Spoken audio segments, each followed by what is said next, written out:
What's up, guys? Welcome back to the channel, and we got a good one for you today. Mike McDaniel had his press conference on day one of the NFL Combine, and so we're going to go over a little bit of the updates that he gave, some explanations for the offseason moves, some things he learned from the previous season.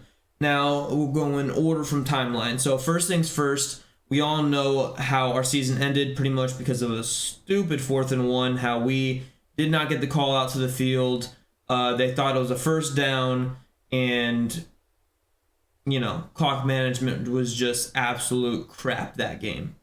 And he acknowledged that it was a huge learning curve for him. He anticipated it being a lot different from the outside looking in, and he is encouraged to do better. And in doing that, one of the things he's going to be doing better at is getting the play calls in a lot faster. He's going to be working on that throughout the offseason. That's one of his top priorities.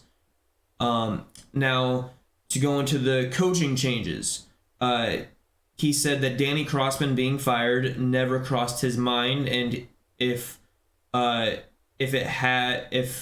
thought it was something that needed to be changed, he would have changed it, kind of like what he did with defensive coordinator, that change there, firing Josh Boyer, hiring Vic Fangio. He believed that a change was best there. And also the firing of Applebaum, our offensive lineman coach. And what he said there was that the reason for his dismissal was that Frank Smith, our offensive coordinator, was too invested in the offensive line. At one point, it was almost like he became the offensive line coach rather than the offensive coordinator, and he's going to be taking an expanded role this coming season. So they're hoping Butch Berry, our new offensive line coach, I don't know why I keep saying lineman, offensive line coach, will be, taking charge of that room, and Frank won't need to be as involved in that room, and he can work more on a broad spectrum. Frank Smith did have offensive coordinator job offerings this offseason, but he decided to stay with Miami because he is getting an expanded role. Now, my thought process is he was, offered jobs elsewhere. I'm guessing those jobs involved him calling plays. So it must have been pretty, an expanded role this season. Had to have been significant enough for him to want to stay, because last year he might have felt like, once again, he was falling back into being an offensive line coach rather than an offensive coordinator. So he's going to be taking a more expanded role, working with the entire offense, working with the coaches to coach up the individual players, the wide receivers, the tight ends, the offensive line, the quarterbacks, everything. And also, he was talking about how Darrell Bevell, our quarterbacks coach, bringing him back was absolutely instrumental. And he's excited to see this team, Tua in particular, go into a season having a year under their belt in this offense. And now they can build the offense and make it more expandable. As we all know, the longer you're in an NFL offense, it's not like high school where the playbook's the same every year. It's not like college where, it's kind of condensed because you get rotating people in and out every year. In the NFL, the longer you're in an offense, the more beneficial it is to you because you can do a lot more things in that offense. Brady being in the same offense for God knows how long. I mean, given he had Bill O'Brien and Josh McDaniels, but for most of his career, but regardless, he had a same structure. Now Tua, 3 years in, has been in 3 different offenses. He had an offense that was built for Ryan Fitzpatrick from Chan Gailey. He had I don't even know what to call it, from Godsey and Studsville in his second season. I mean that off. I didn't think it can get worse from Gailey, but it somehow got worse from Gailey.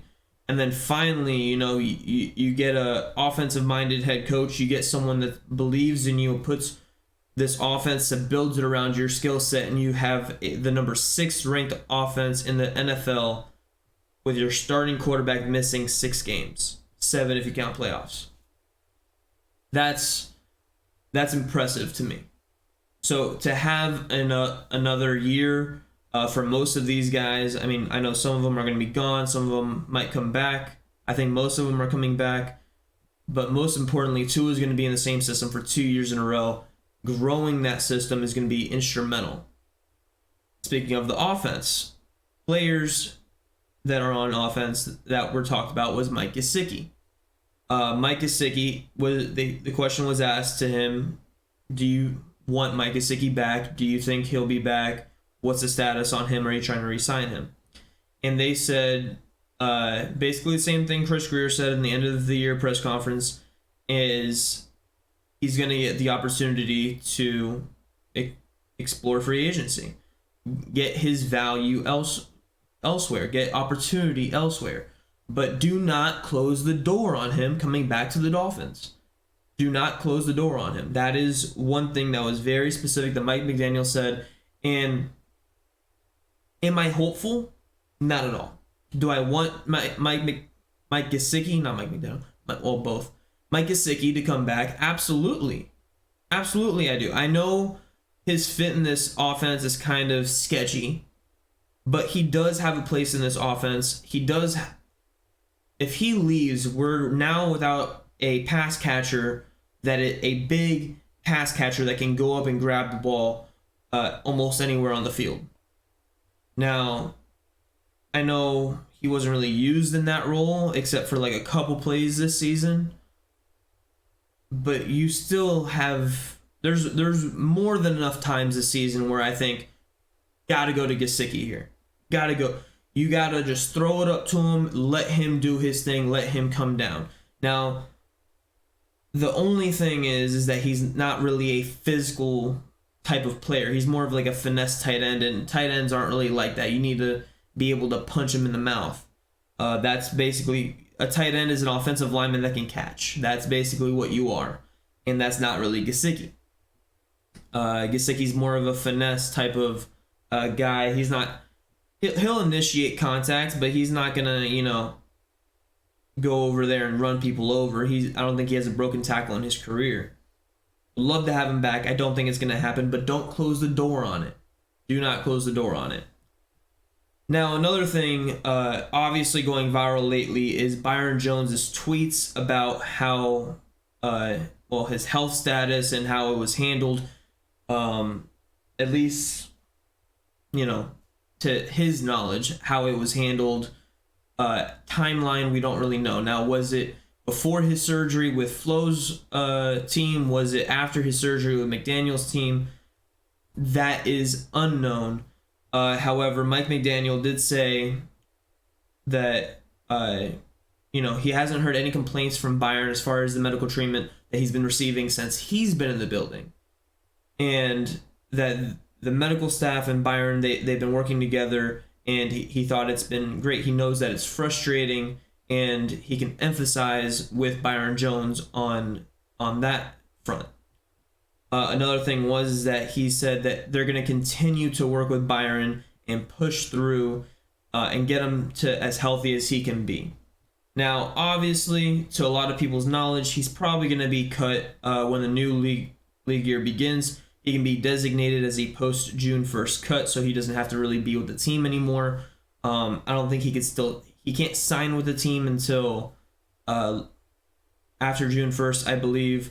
But I'm sure he wants to be fully healthy before he signs with the team anyway. That way he can work out with them and etc. Similar thing that happened with OBJ last year. That's the reason he didn't play last year, because he wasn't healthy enough to sign with a team before he really wanted to. So I think Byron's going to be taking kind of a similar approach this year. That's my thought process on that.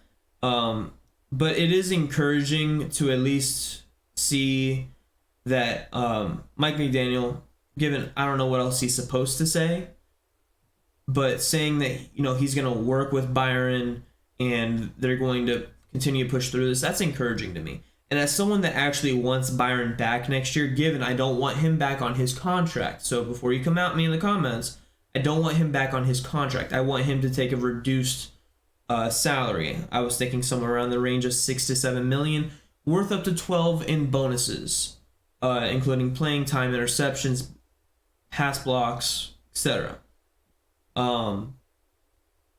But yeah, so that's that. And another defensive player injury update. Emmanuel Ogba should be ready for off-season training programs, so OTAs. He should be ready for after severing that torn pec, or is it tricep? One of the two. But he should be back, ready for OTAs. So that's very good. Didn't get any updates on Nick Needham or other players. But yeah, that's your very long updates for today. Hope you guys stayed around this long. If you have, thank you very much. Let me know in the comments below what you think of all these updates. If I was able to break it down fast enough for you. If I wasn't, let me know. I'll try to break it down faster. Try to get my opinion in there a little bit. But thank you guys so much for watching. Don't forget, like, subscribe, comment below, ring the bell to get the notifications for when we drop these videos. Peace out. Love y'all. And don't forget, tell somebody you love them. Deuces.